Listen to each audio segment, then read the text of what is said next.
मारवाड़ शिक्षण संस्थान की 10th की ऑनलाइन साइंस क्लास में आप सबका स्वागत है। जैसा कि आप सब जानते हैं कि हमने लास्ट क्लास में आहार नाल की संरचना पढ़ी थी। हमने देखो याद हो तो आप सबको आहार नाल के जितने भी भाग थे एक बार मैं फिर रिवाइज करवा दूं, उन सब के बारे में बात की थी।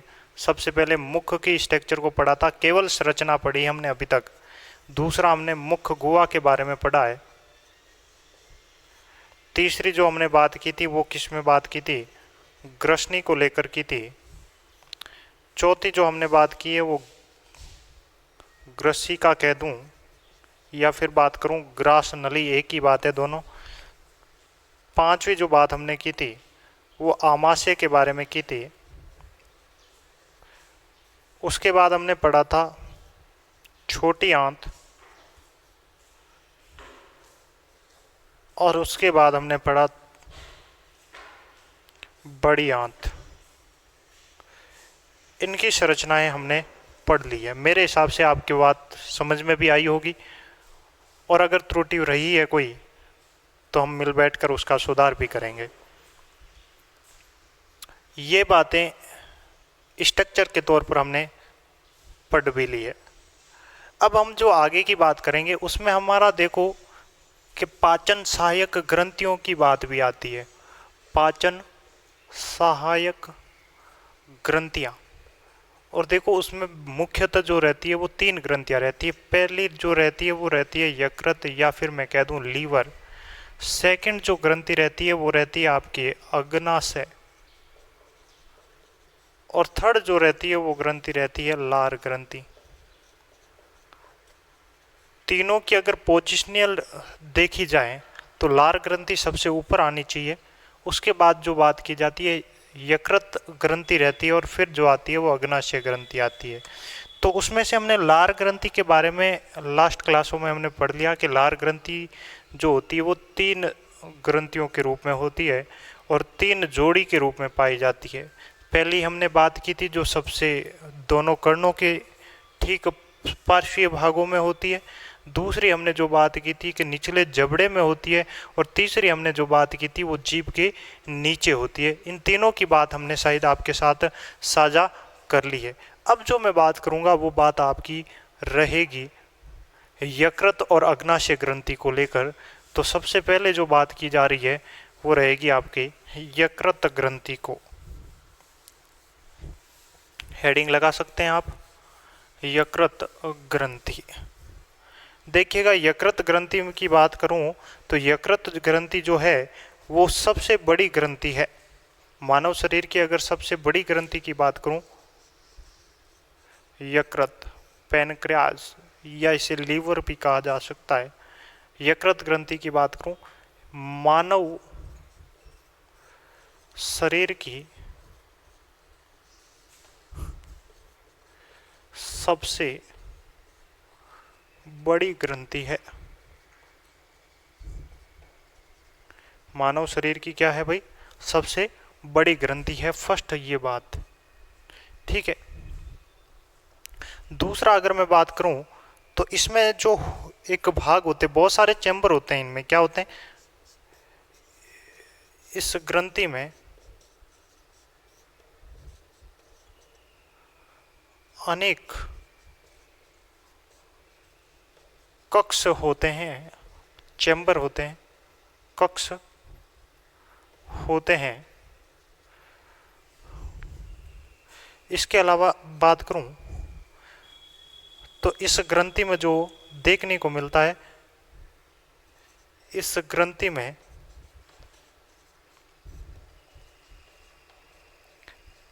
पित्ताशय पाया जाता है,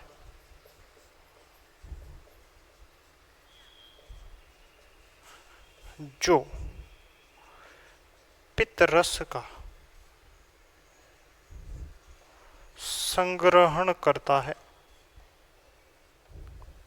तो आपके दिमाग में ये बात आई होगी कि पित्त रस का निर्माण कौन करता है। संग्रहण तो क्या पता पिता से करता होगा, लेकिन निर्माण कौन करता है, तो ये निर्माण यकृत करता है। थोड़ा विशेष ध्यान दें।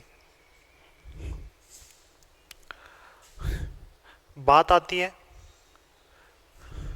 पित्त रस को लेकर। देखो इसकी स्ट्रक्चर जो रहती है, मैंने आपको पहले भी सुबह डायग्राम के साथ बताया था, ज़्यादा विशेष कोई बात नहीं रहती है।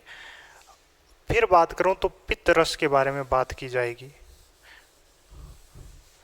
किसके बारे में बात की जाएगी? पित्त रस। तो पित्त रस जो होता है,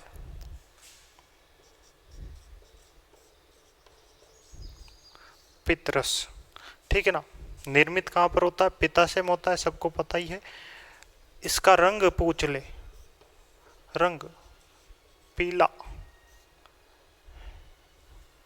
या हल्का कह दूं नारंगी, वैसे होता नहीं है, पीला ही वर्ड यूज लूंगा मैं। रंग के बाद आती है रासायनिक संगठन। रासायनिक संगठन को देखा जाए तो इसमें बिलरुबिन, बीरुमीन एंजाइम अनुपस्थित होते हैं।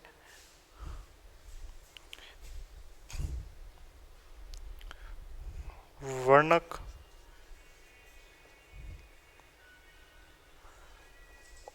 और वसा का कुछ अंश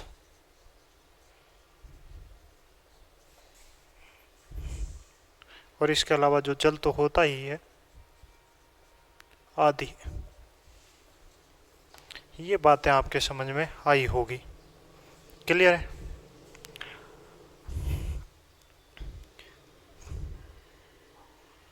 माध्यम अगर पूछे तो पित्तरस जो होता है वो क्षारीय प्रवृत्ति का होता है।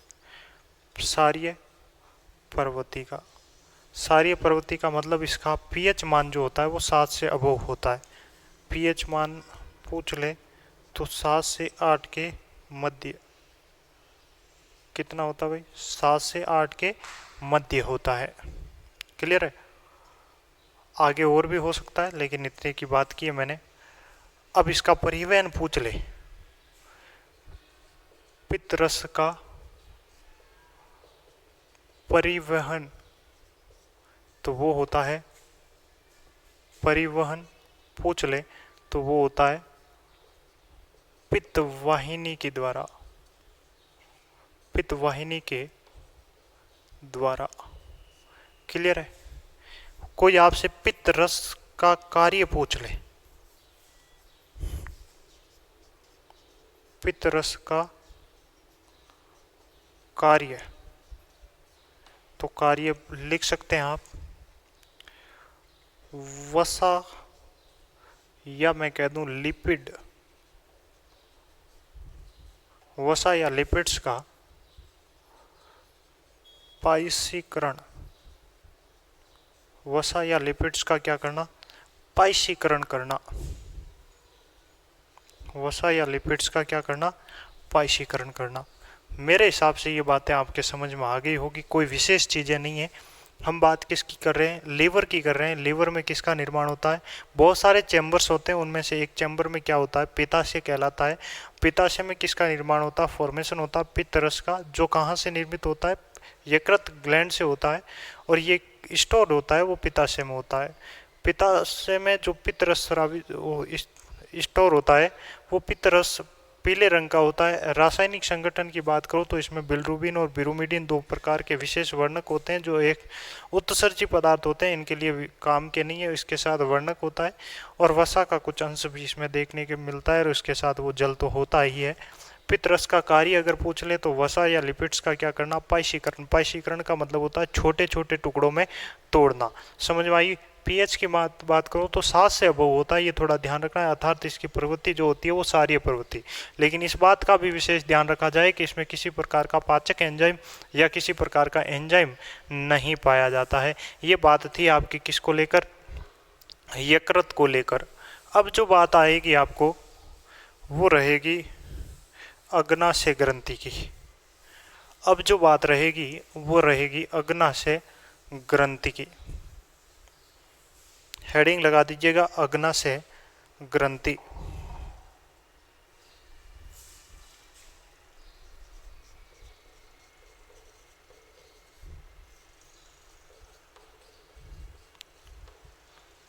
अग्नाशय ग्रंथि, पाचकशाही ग्रंथियों के बारे में बात कर रहे हैं और दूसरी ग्रंथि कौन सी है? अग्नाशय ग्रंथि। इस ग्रंथि की एक विशेषता होती है। क्या विशेषता होती है? कि ये केवल मात्र अपने शरीर में एक ऐसी मात्र ग्रंथि है, ये बहिस्रावी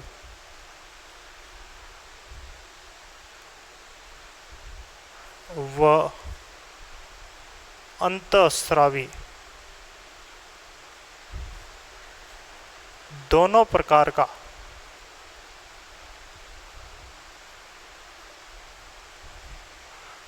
कार्य करती है। बहिस्रावी भी कार्य करती है और अंतःस्रावी दोनों प्रकार का कार्य करती है। क्लियर है?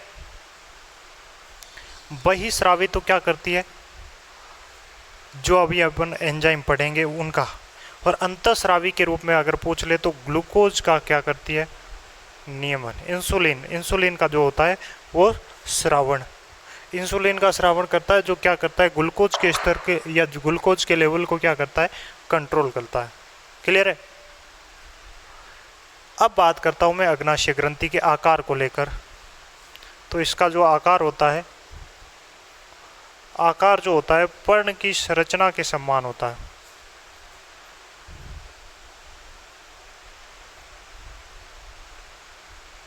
कैसा होता है? Like a leaf structure, leaf की संरचना के जैसा होता है। क्लियर है? अब आगे की बात करता हूं कि अग्नाशय ग्रंथि के 3 भाग होते हैं। कितने भाग होते हैं भाई? अग्नाशय ग्रंथि के 3 भाग होते हैं, या फिर मैं कह दूं कि अग्नाशय ग्रंथि में 3 प्रकार की कोशिकाएं पाई जाती है। बात आती है अल्फा, दूसरी आती है बीटा और तीसरी आती है गामा। ये तीनों प्रकार की कोशिकाएं हैं। अल्फा कोशिका, बीटा कोशिका, सॉरी कोशिका लिखेंगे अपन यहाँ, और तीसरी है गामा कोशिका। क्लियर है? ये तो क्या करती है? ग्लूकोज का स्त्रावण करती है। क्लियर है? ये जो होती है वो इंसुलिन का, इंसुलिन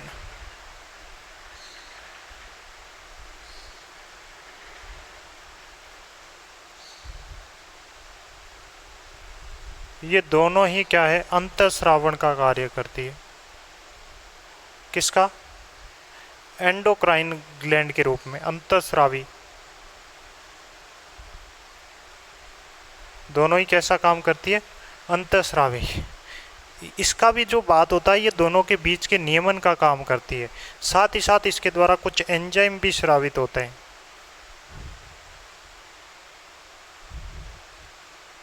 नियमन का भी कार्य करती है इनका, और इनके साथ ही इसका क्या होता है? कुछ एंजाइम भी स्रावित करती है। तो अब बात आती है कौन कौन से एंजाइम स्रावित होते हैं, उनकी भी बात कर लेते हैं।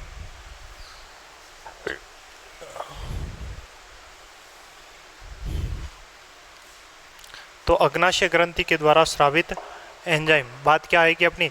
अग्नाशय ग्रंथि के द्वारा, अग्नाशय ग्रंथि के द्वारा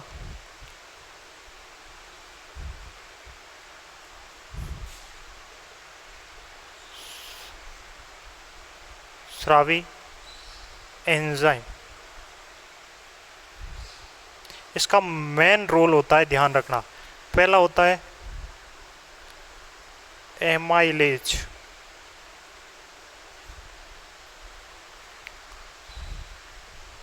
दूसरा ट्रिप्सिन, एमाइलेज ट्रिप्सिन। तीसरे की बात करूं तो कार्बोक्सी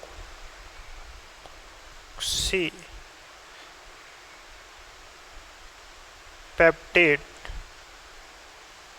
कार्बोक्सीपेप्टाइड या पेप्टेड एक ही बात है।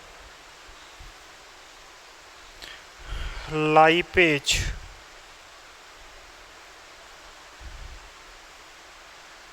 न्यूक्लिएज,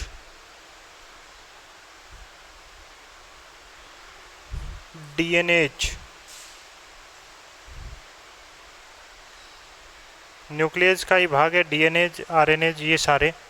हम बात क्या कर रहे हैं, अग्नाशय ग्रंथि के द्वारा स्रावित एंजाइमों की बात कर रहे हैं, और उनमें हमने बात की है किस किस की, amylase, trypsin, chymotrypsin, sorry chymotrypsin नहीं लिखा होगा है ना, ट्रिप्सिन, और इसके अलावा एक और लिख दो सातवां, काइमोट्रिप्सिन।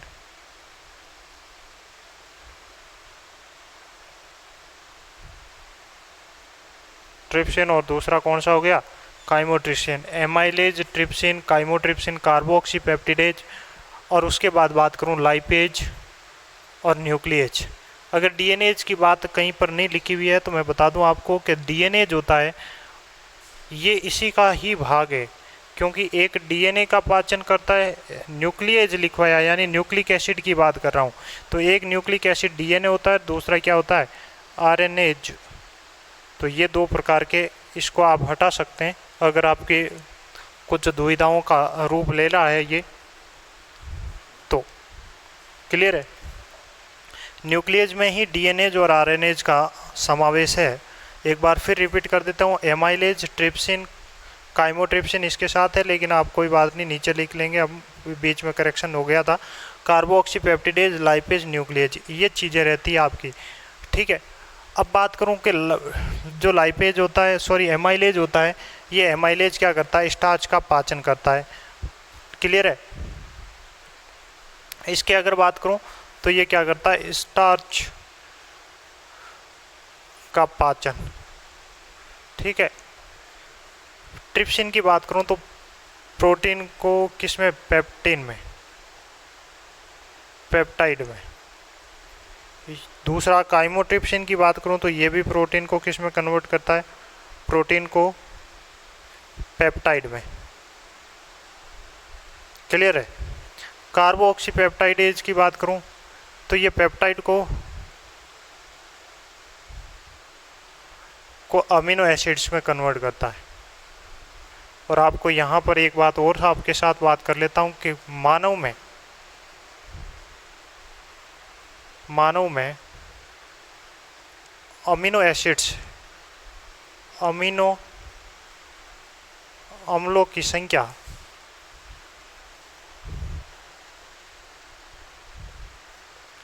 20 होती है। आप पूछेंगे कौन कौन सी, तो आर्जिनिन, ग्वानिन, साइटोसिन, यूरेसियल, ये सारी चीज़ होती है जो आपके यहाँ पर 10th में नहीं है, लेकिन कभी आप 11th-12th की बायोलॉजी के साथ बात करेंगे तो इस प्रकार की संरचनाएं आपके साथ साझा की जाएगी। मेरे हिसाब से ये बातें आपकी समझ में आ रही होगी कि एमाइलेज होता है वो स्टार्च के पाचन में करता है, ट्रिप्सिन होता है जो प्रोटीन को पेप्टाइड में कन्वर्ट करता है, काइमोट्रिप्सिन जो होता है वो क्या करता है आपका, प्रोटीन को फिर पेप्टाइड में कन्वर्ट करता है। और फिर बात आती है जो आपके कार्बोक्सीपेप्टिडेज जो होता है वो पेप्टाइड अमीनो एसिड में कन्वर्ट करता है। लाइपेज है तो वो क्या, वसा को कन्वर्ट करेगा। और फिर बात करूँ न्यूक्लियज की तो ये डीएनए और आरएनए को न्यूक्लियोटाइड में कन्वर्ट करेगा। न्यूक्लियोटाइड और न्यूक्लियोसाइड दो बात और आ जाती है यहाँ पर। देखो लाइपेज है तो ये किसको कन्वर्ट करता है भाई, वसा में, ठीक है। लिपिड्स को किस में कन्वर्ट करता है, वसा में। न्यूक्लियज है तो ये डीएनए और आरएनए को कन्वर्ट करता है न्यूक्लियोटाइड में, न्यूक्लियोटाइड। देखो दो चीज़ समझ में आती है, एक तो न्यूक्लियोटाइड और एक न्यूक्लियोसाइड। मैं दोनों को क्लियर कर दूं, यहाँ पर ये बात अग्नाशय ग्रंथि के लिए समाप्त होती है, कोई समस्याएं की बात नहीं रही होगी इसमें। देखो एक बार फिर समझा देता हूँ, एमाइलेज होता है वो स्टार्च का पाचन करता है, ट्रिप्सिन होता है वो प्रोटीन को पेप्टाइड में कन्वर्ट करता है। बात आती है काइमोट्रिप्सिन को, ये भी प्रोटीन को पेप्टाइड में कन्वर्ट करता है। फिर बात आती है कार्बोक्सीपेप्टिडेज की, तो ये क्या करता है, जो ये पेप्टाइड कन्वर्ट हुए थे उन पेप्टाइडों को अमीनो एसिड्स में, और अमीनो एसिड्स क्या करते हैं फिर प्रोटीन का फॉर्मेशन करते हैं, ठीक है। लाइपेज होता है, लाइपेज वसा को कन्वर्ट करता है। लिपिड्स होती है उसको किस में, वसा में कन्वर्ट करता है। न्यूक्लियस होता है ये डीएनए और आरएनए को किस में कन्वर्ट करता है, डीएनए और आरएनए को न्यूक्लियोटाइड में कन्वर्ट करता है। और काइमोट्रिप्सिन होता है ये क्या करता है, पहले भी बता चुका हूँ कि प्रोटीन को पेप्टाइड में कन्वर्ट करता है। मैं अभी न्यूक्लियोसाइड्स और न्यूक्लियोटाइड के बारे में बात कर रहा हूँ। दो वर्ड आपको कभी साझा करने को मिल सकते हैं, न्यूक्लियोटाइड और न्यूक्लियोसाइड।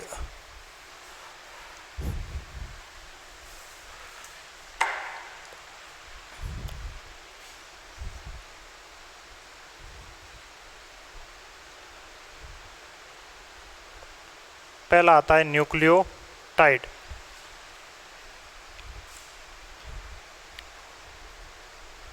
पेंटोज शर्करा, नाइट्रोजेनिक क्षारक,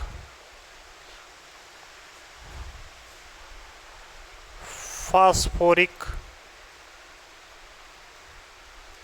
अम्ल। अगर ये तीनों चीज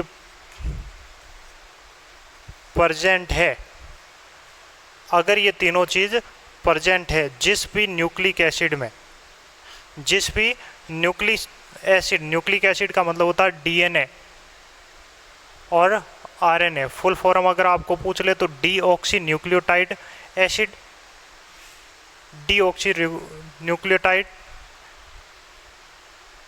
और आरएनए की पूछ ले तो राइबोन्यूक्लिक एसिड। ठीक है, दोनों चीज़ें क्लियर हो गई होगी। पेंटोज शर्करा, नाइट्रोजनिक क्षारक और फास्फोरिक एसिड तीनों अगर प्रेजेंट है तो वो क्या कहलाएगा, न्यूक्लियोटाइड कहलाएगा। क्या कहलाएगा, न्यूक्लियोटाइड कहलाएगा। अब बात करता हूँ दूसरा जो प्रकार है अपना, जिसकी मैंने अभी बात की, वो होता है न्यूक्लियोसाइड। क्या होता है, न्यूक्लियोसाइड। दोनों में बहुत डिफरेंट है। इसमें क्या होता है भाई, एक तो पेंटोज शर्करा होती है। क्या होती है, पेंटोज शर्करा। और दूसरी क्या होती है भाई, नाइट्रोजनिक क्षारक होते हैं। नाइट्रोजनिक क्षारक, ये दो चीजें होती है। पेंटोज शर्करा क्या क्या होती है, अगर ये दो ही प्रेजेंट है तो वो क्या कहलाएगा, न्यूक्लियोसाइड। और अगर तीनों प्रेजेंट है तो वो क्या कहलाएंगे, न्यूक्लियोटाइड। पेंटोज शर्करा की बात करें तो पेंटोज शर्करा दो प्रकार की होती है। एक तो होती है राइबोज, और दूसरी होती है राइबुलोज भी कहते हैं, इसको ध्यान रखना, राइबोज। और दूसरी होती है डीऑक्सी राइबोज।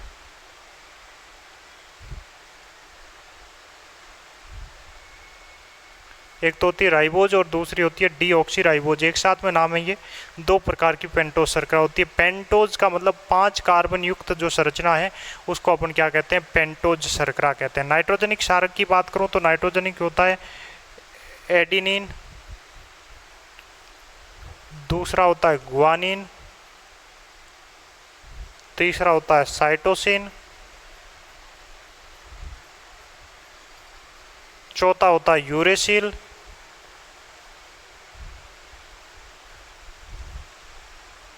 और पांचवा होता है थाइमिन।